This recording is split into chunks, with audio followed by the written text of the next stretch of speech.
ఇవాళ రేపట్లో government medical సీట్లు లేక పేదలు వైద్య విద్యకి దూరం అవుతున్న పరిస్థితి. ప్రైవేట్ కాలేజీల్లో సీట్లకి లక్షలు కాదు కోట్లు ఖర్చు పెట్టాల్సిన పరిస్థితి ఉంది. పైగా ఒకసారి సౌత్ లో మిగతా రాష్ట్రాలతో పోలిస్తే ఏపీ ఎంత వెనకబడిందో డేటాతో చూద్దాం. మన సిబ్లింగ్ స్టేట్ తెలంగాణలో 9,000కు పైగా మెడికల్ సీట్లు ఉన్నాయి. మన పక్కనుండే కర్ణాటకలో 12,000కు పైగా సీట్లు ఉన్నాయి. ఇటు కింద నుండే తమిళనాడులో 11,000కు పైగా మెడికల్ సీట్లు ఉన్నాయి. మన పైనుండే మహారాష్ట్రలో 11,000కు పైగా మెడికల్ సీట్లు ఉన్నాయి. మరి ఏపీలో ఎన్ని మెడికల్ సీట్లు ఉన్నాయి? 5,000. అంటే కనీసం చుట్టుపక్కల రాష్ట్రాల్లో ఉన్న సీట్లతో పోలిస్తే సగం కూడా ఏపీలో లేవు. ఇలాంటి పరిస్థితుల్లో మనం ప్రభుత్వ ఆధ్వర్యంలో మెడికల్ కాలేజీలు నడపలేము అని చెప్తున్నాం. ఎందుకంటే ఎవడో తీసుకొచ్చిన వాడి మీద మనకి రాజకీయ కక్ష ఉంది, పేరు వాడికి రాకూడదు. సీట్లు పేదవాళ్ళకి రాకపోయినా ఏం పర్వాలా. పైగా గుజరాత్ మోడల్లో పీపీపీ అని చెప్తున్నారు. అదేంటో కూడా చూద్దాం. గుజరాత్ లో పబ్లిక్ ప్రైవేట్ పార్ట్నర్షిప్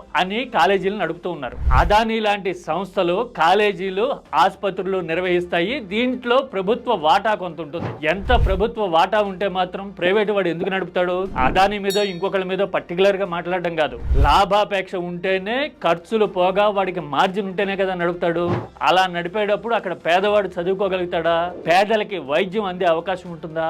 కార్పొరేట్ కి దానికి తేడా ఎక్కడ ఉంటుంది? పైగా గుజరాత్ అనేది ప్రైవేట్ ఇండస్ట్రీ మీద ఎకానమీ ఆధారపడిన రాష్ట్రం. మీరు కావాలంటే చెక్ చేసుకోండి. పెట్రోకెమికల్స్ రాజధాని ఏది ఇండియాలో అంటే గుజరాత్. ఫార్మాసిటికల్ రాజధాని ఏది అంటే గుజరాత్. డైమండ్ పాలిషింగ్ లాంటి ఇండస్ట్రీ కుటీర పరిశ్రమలాగా సూరత్ లాంటి చోట్ల నడుపుతూ ఉంటారు. ఈ 3 పరిశ్రమల ఆధారంగానే గుజరాత్ లో జిఎస్డిపి గానీ పర్ క్యాపిటల్ ఇన్కమ్ గానీ ఉంటుంది. ఈ 3 మినహాయిస్తే గుజరాత్ దేశంలోనే సగటు రాష్ట్రాల కంటే దిగువన ఉంటుంది. ప్రైవేట్ రంగం మీద రాష్ట్రం ఆధారపడినప్పుడు అక్కడ పీపీపీ తీసుకున్నారంటే అర్థం ఉంది. మన దగ్గర ఏమి ఇండస్ట్రీ ఉందని, మన ఎకానమీలో ప్రైవేట్ రంగం కాంట్రిబ్యూషన్ ఎంతని మనం పీపీపీ తీసుకొస్తామండి?